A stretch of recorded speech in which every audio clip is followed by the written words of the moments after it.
وعلیکم السلام علیہ السلام علیکم جی بیٹا، آپ کا جو سوال میں سمجھ سکا ہوں وہ یہ ہے کہ قرآن مجید کو جمع کس نے کیا تھا؟ جمع اور تدوین کے حوالے سے آپ شاید سوال کرنا چاہ رہے ہیں۔ قرآن مکمل کرنے کا مطلب یہی ہے کہ کس نے جمع کیا ہے قرآن مجید کو، یہی سوال ہے آپ کا؟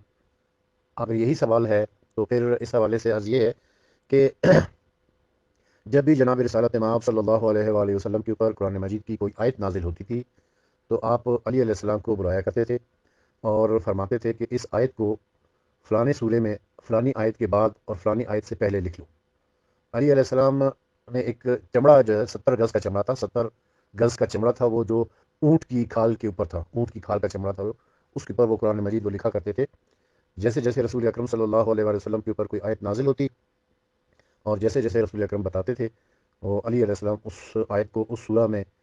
جس سورہ کی وہ آیت ہوتی تھی جہاں رسول اللہ نے بتایا ہوتا تھا اس کو وہاں پر لکھ لیا کرتے تھے۔ جب وہ لکھ لیتے تھے تو پھر رسول اللہ فرماتے تھے کہ یہ مجھے پڑھ کے سناؤ، تم نے کیا لکھا ہے؟ پھر علی علیہ السلام اس کو پڑھ کے سناتے تھے، اور پھر اگر اس کی کوئی نوک پلک سنوارنی ہوتی تھی تو وہ بتا دیتے تھے کہ ایسے ایسے ایسے۔ پھر اس آیت کی شان نزول بتاتے تھے، اس آیت کی تفسیر بتاتے تھے،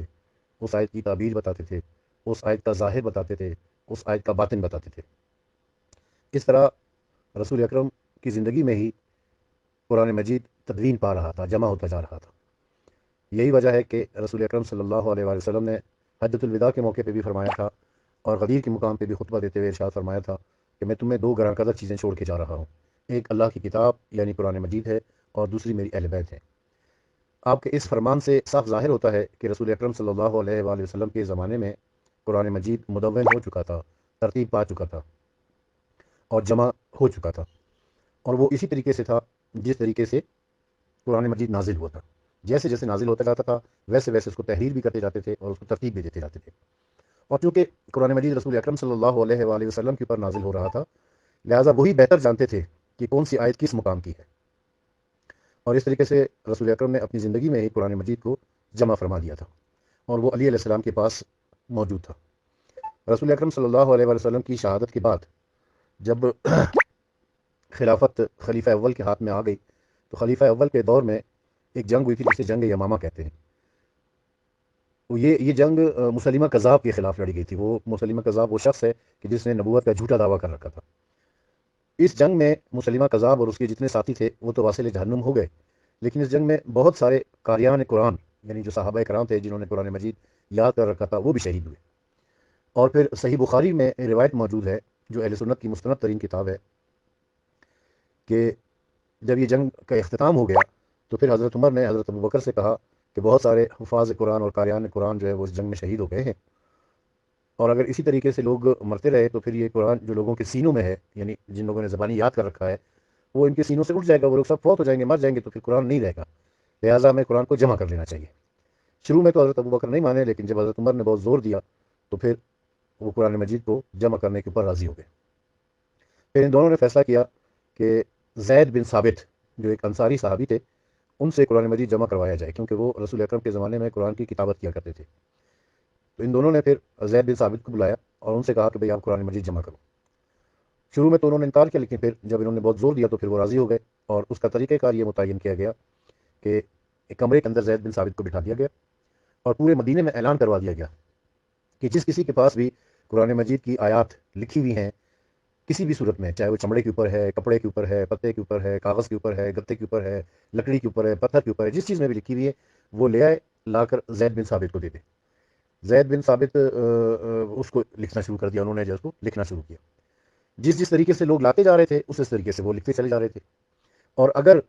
کسی کے پاس تحریری طور پر قرآن موجود نہیں تھا بلکہ زبانی یاد تھا تو یہ فیصلہ ہوا کہ جس شخص کو قرآن مجید زبانی یاد ہے وہ بھی آ کر زید بن ثابت کو بتائے اور اپنے ساتھ دو گواہ لے آئے،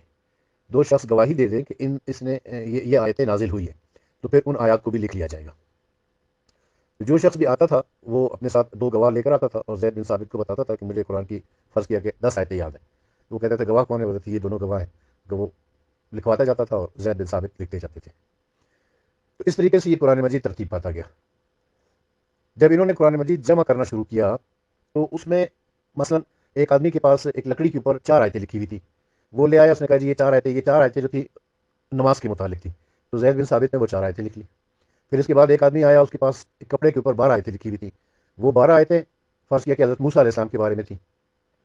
تو اس نے وہ نماز والی آیتوں 4 آیتوں کے بعد یہ 12 آیتیں جو حضرت موسیٰ کے بارے میں تھیں وہ لکھ دی. پھر ایک شخص آیا, اس نے کہا کہ جی میرے پاس 7 آیتیں ہیں جو ابراہیم علیہ السلام کے بارے میں, تو اس نے ان 12 آیتوں کے بعد وہ 7 آیتیں لکھ دی. پھر ایک شخص آیا, اس نے کہا کہ جی میرے پاس 3 آیتیں ہیں جو رمضان کے بارے میں, روزوں کے بارے میں, تو وہ ابراہیم علیہ السلام کے بعد اس نے وہ 3 آیتیں روزوں کے بارے میں لکھ دی. تو اس طریقے سے آپ دیکھیں کہ جو قرآن مجید ہے اس کی وہ ترتیب نہیں ہے جس ترتیب سے قرآن مجید نازل ہوا تھا. کبھی حضرت ابراہیم کا ذکر آ جاتا ہے, پھر حضرت اعظم کا جاتا ہے, پھر نماز کا آ جاتا ہے, پھر روزوں کا آ جاتا ہے, پھر قیامت کا ذکر آ جاتا ہے, پھر جہنم کا ذکر آ جاتا ہے, پھر موسیٰ علیہ السلام کا ذکر آ جاتا ہے, پھر جنت کا ذکر آ جاتا ہے, پھر عیسیٰ علیہ السلام کا ذکر آ جاتا ہے. تو جس طریقے سے لوگ لاتے جا رہے تھے لکھا ہوا قرآن مجید یا زبانی آیتیں تھیں, اس طریقے سے وہ لکھتے چلے گئے, وہ ایک کے بعد دوسرا, دوسرے کے بعد تیسرے. زید بن ثابت نے یہ نہیں سمجھا کہ بھائی یہ قرآن جو آدم علیہ السلام والی آیتیں ان سب کو ایک جگہ پہ لکھنا ہے, جو موسیٰ علیہ السلام والی ہیں ان سب کو ایک جگہ پہ لکھنا ہے, جو ابراہیم علیہ السلام والی ہیں ان سب کو ایک جگہ پہ لکھنا ہے. تو وہ ترتیب جو ہے نا وہ ڈسٹرب ہو گئی وہاں کی. تو یہ آپ دیکھیں گے کہ قرآن مجید کی جو سب سے پہلی آیت نازل ہوئی تھی وہ تھی اقرأ باسم ربک الذی خلق. یہ آیت اس وقت 30ویں سپارے میں ہے. اور جو قرآن مجید کی سب سے آخری آیت نازل ہوئی تھی الیوم اکملت لکم دینکم, کہ آج کے دن ہم نے دین کو مکمل کر دیا ہے, وہ 5ویں سپارے میں. تو یہ ترتیب آگے پیچھے اس لیے ہو گئی کہ جس ترتیب سے قرآن مجید نازل ہوا تھا اس ترتیب کے ساتھ نہیں لکھا گیا. جیسے جیسے لوگ لاتے گئے یہ لکھتے چلے گئے, اور اس طریقے سے قرآن مجید کو انہوں نے مرتب کیا. جب علی علیہ السلام کو پتہ چلا کہ یہ لوگ قرآن مجید جمع کر رہے ہیں,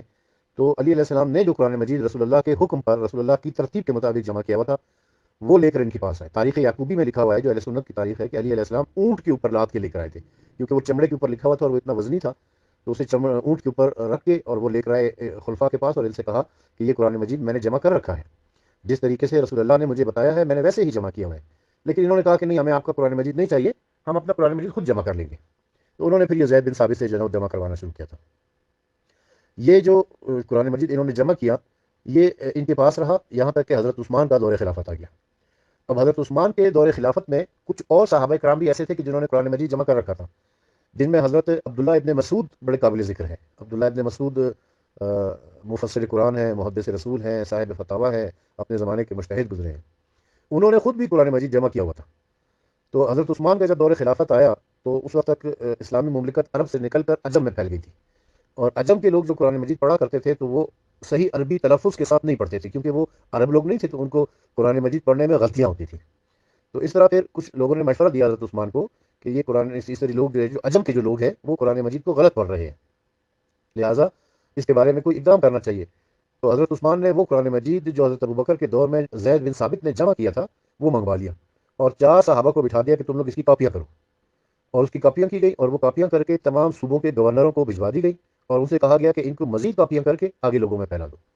تو زید بن ثابت نے جو قرآن مجید جمع کیا تھا آگے اسی کی کاپیاں کر کے اس کو آگے بھجوا دیا گیا. اور حضرت عثمان نے جو صحیح بخاری کی روایت ہے اس کے مطابق ہے کہ حضرت عثمان نے باقی سب لوگوں سے کہا کہ جس جس کے پاس بھی قرآن مجید ہے وہ لے آئے. وہ سب لوگ لے کر آگے, جن میں حضرت عبداللہ ابن مسعود اور حضرت میثم تمار اور دوسرے لوگ بھی تھے.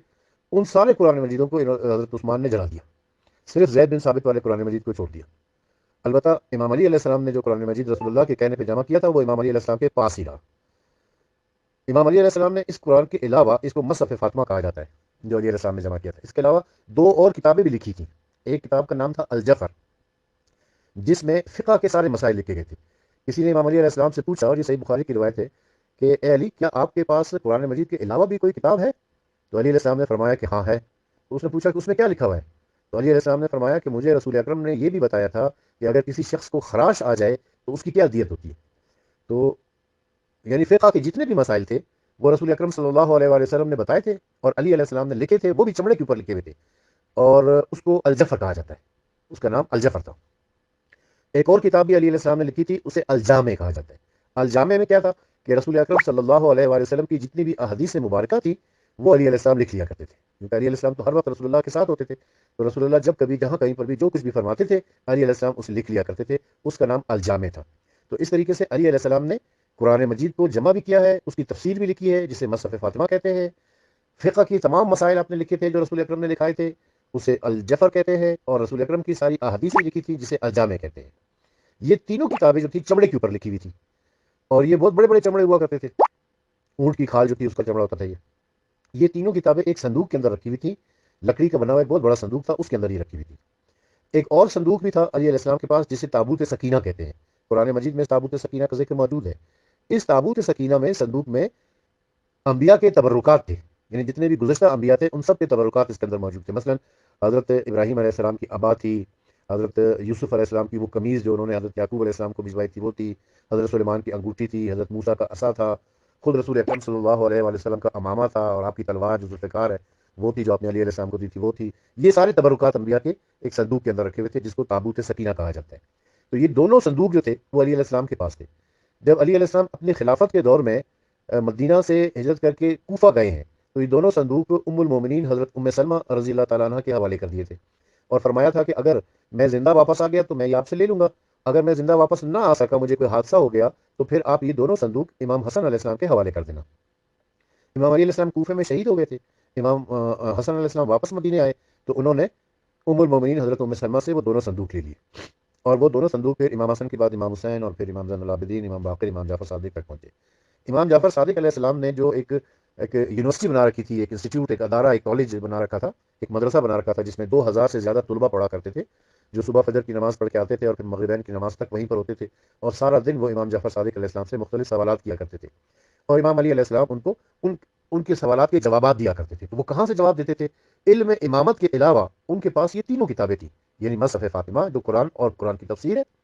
الجامع یعنی جو احادیث رسول ہیں، اور الجفر جو فقہ کے مسائل کی کتاب ہے۔ ان تینوں کتابوں سے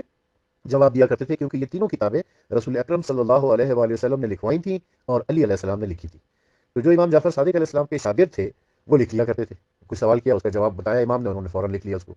تو وہ جو ان امام جعفر صادق کے شاگردوں نے لکھا تھا، وہ آج ہمارے پاس لٹریچر کی صورت میں موجود ہے، یعنی ہمارے پاس جو کتابیں ہیں، جو قرآن مجید کی تفاسیر ہیں، جو ائمہ طاہرین سے